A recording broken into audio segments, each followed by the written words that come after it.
साथियों नमस्कार, वंदे मातरम, जय हिंद। मैं राजू मिश्रा, किसान मजदूर जागृति मंच का संयोजक और अखंड हिंदू राष्ट्र मोर्चा का सहयोगी एवं विश्व शक्ति पार्टी का प्रदेश उपाध्यक्ष हरियाणा।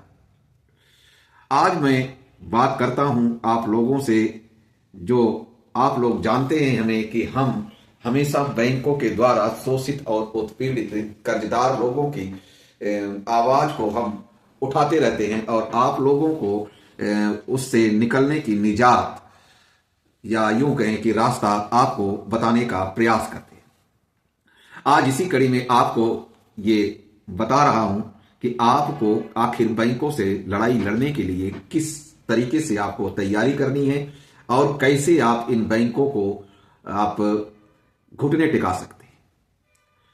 आपने देखा होगा कि ये सरकारी योजनाओं के तहत जितने भी कर्जदार हैं, पहले इन्हें मीठी चुपड़ी बातें करके ये जो योजनाएं होती हैं उसके मकड़जाल में फंसाने के लिए भ्रामक जानकारी दे करके आपको एन प्रकारेण आपको कर्जदार बना दिया जाता है और जैसे ही आप कर्ज के दलदल में फंसते हैं इनका खेल आपके प्रति शुरू हो जाता है। अब उस जो खेल इन्होंने शुरू किया उस खेल की स्टार्टिंग आपसे होती है, यानी शुरुआत आपसे होती है, तो उसका समाप्त भी आपसे ही होती है। ये बात अलग है कि जो शुरुआत आप हंसी के साथ करते हैं और उसी को समाप्त आप दुखद मोड़ दे करके करते हैं। तो दोस्तों, आज की वीडियो आप बिना स्किप किए देखें और अगर आज की वीडियो बिना स्किप किए देखेंगे और आप समझेंगे तो मेरा दावा है कि आपका शुरुआत जितने हसीन अंदाज से शुरू हुआ उससे कहीं ज्यादा हसीन अंदाज पर आपका समाप्त होगा। आज मैं बात करूंगा कि आखिर एक व्यक्ति एक लोन, एक योजना, एक ब्याज दर और एक निर्धारित समय के अंतर्गत लेता है। इस बात को आप थोड़ा सा गौर से समझें। अगर मान लीजिए आपने होम लोन लिया, घर के लिए लोन लिया, तो आपकी योजना केवल एक हुई, वो है होम लोन। दूसरा, आपका एक सुनिश्चित ब्याज दर होगा, उसका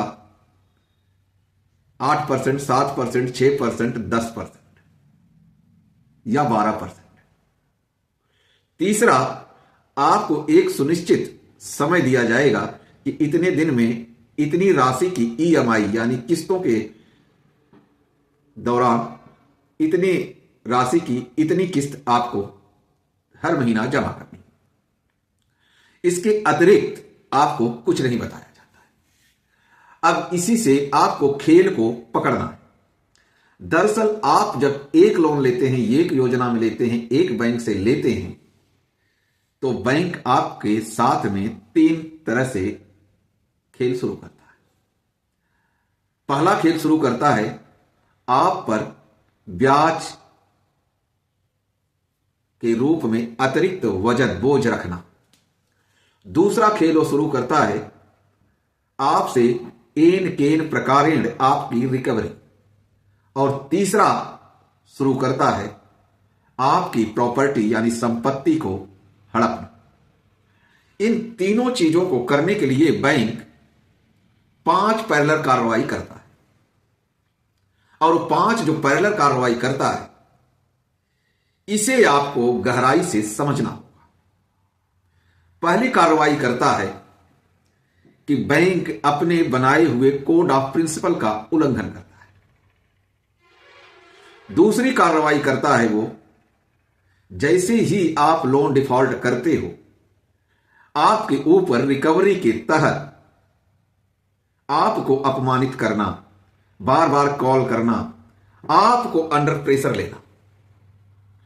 तीसरी कार्रवाई करता है आपको घर पे जाके धमकाना, बैठना, पैसे लेके जाऊंगा, तमाम सारी बातें। चौथी कार्रवाई वो करता है कोर्ट कचहरी में जाकर के आपकी संपत्ति को कुर्क करने के लिए सरफेसी एक्ट के तहत कार्रवाई करता है। और पांचवी जो कार्रवाई करता है वो करता है या तो आपका चेक बाउंस करवाएगा या आपका ईसीएस बाउंस करवाएगा। दोनों एक दूसरे के पूरक हैं। और इतना ही नहीं, अगर आपका चेक बाउंस कराना होगा और आप मान लीजिए राजस्थान के रहने वाले हैं तो हो सकता है आपके चेक को बंगलोर में बाउंस कराए। हरियाणा के रहने वाले हैं तो हो सकता है कलकत्ता में करवाए। पंजाब के रहने वाले हैं तो हो सकता है मुंबई में करवाए। यूपी के रहने वाले हैं तो हो सकता है मद्रास करवाए। ताकि आप इतने परेशान हो, क्योंकि जब आप किसी अदालत में जाएंगे तो आपको जमानत के लिए वहां का लोकल बॉडी लेना पड़ेगा, यानी वहां का रहिवासी आपको जमानती देना होगा। तो ये अगर ये बैंक आपके साथ में इतनी सारी कार्रवाई कर सकते हैं तो क्या कर्जदार के पास कोई कार्रवाई करने का प्लेटफॉर्म ही नहीं है? क्या कर्जदार अगर कर्ज ले लिया तो वो इतना दब गया कि वो कहीं जा नहीं सकता? क्या कोर्ट कचहरी शासन प्रशासन सभी के दरवाजे केवल और केवल इन बैंकों के लिए खुले हैं? कर्जदार के लिए सारे दरवाजे बंद हैं? नहीं, ऐसा नहीं। आपके लिए भी प्रॉपर सारे दरवाजे खुले। फर्क यह है कि हमें आपको समझ में नहीं आता, क्योंकि हम जहां जाते हैं वहां पे हमें दिग्भ्रमित कर दिया जाता है। अक्सर लोग कहते हैं कि आप फला कोर्ट में जाइए, फला जगह पे जाइए, लेकिन क्या कोई बता सकता है कि बकरे को कसाई के घर में सेफ किया जा सकता है? शायद नहीं। तो लोग आपको वही रास्ता बताते हैं।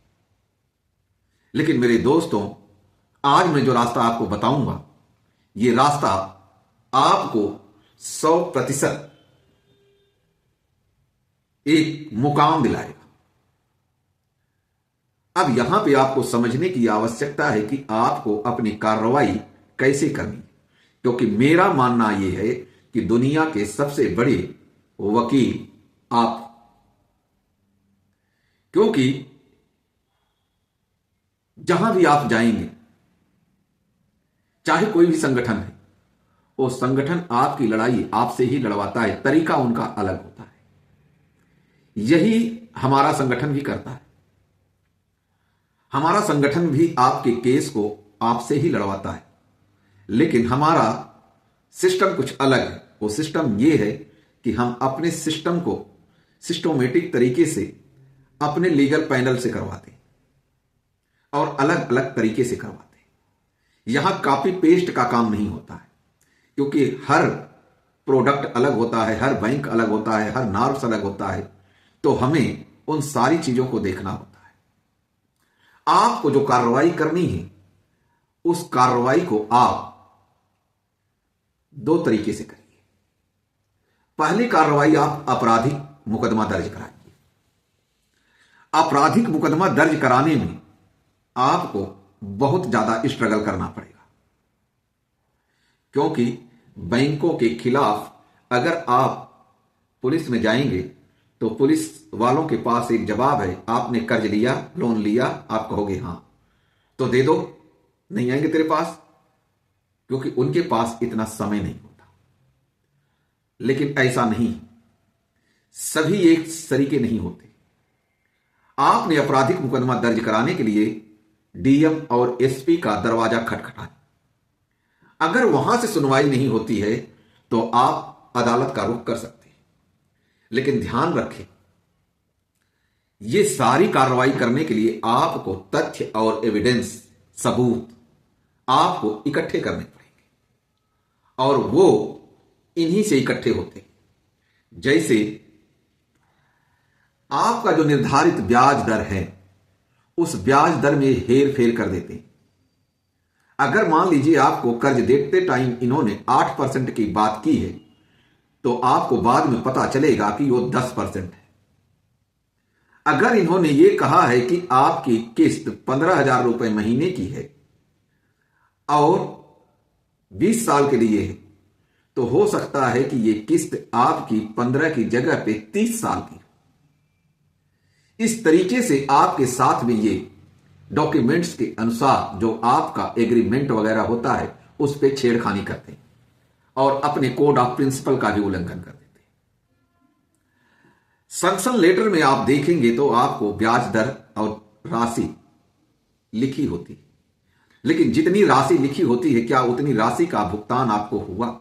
यह अलग बात है कि आपको बैंक ने राशि दी, डिजिट दी, सिक्का दिया, रुपया दिया, धोखा दिया, ये बात की बात है, लेकिन आपको एंट्री प्रॉपर चेक करनी होगी। उसके बाद आपको दरवाजा खटखटाना, और जब आप ये दरवाजा खटखटा के कोर्ट में पहुंचेंगे तब जाकर के इनके कान खड़े होंगे।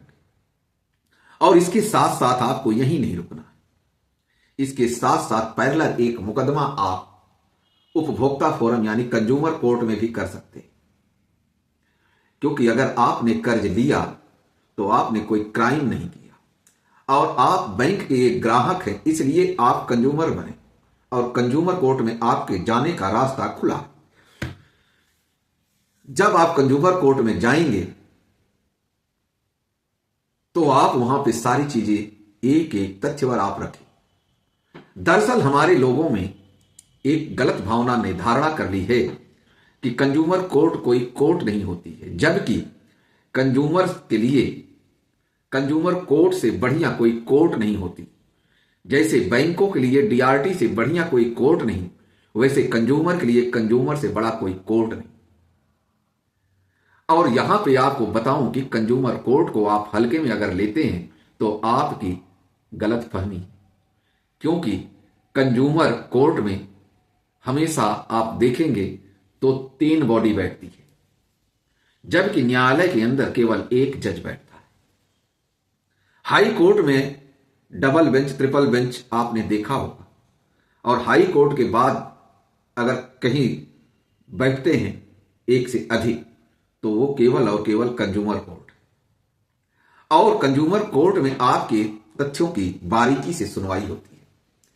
कंज्यूमर कोर्ट में भी अच्छे अधिवक्ता होते हैं, उनकी भी फीस बहुत हाई प्रोफाइल लेवल पे भी होती है और बहुत नॉर्मल भी होती है। यह डिपेंड करता है कि आपके केस में किस स्तर का वकील चाहिए।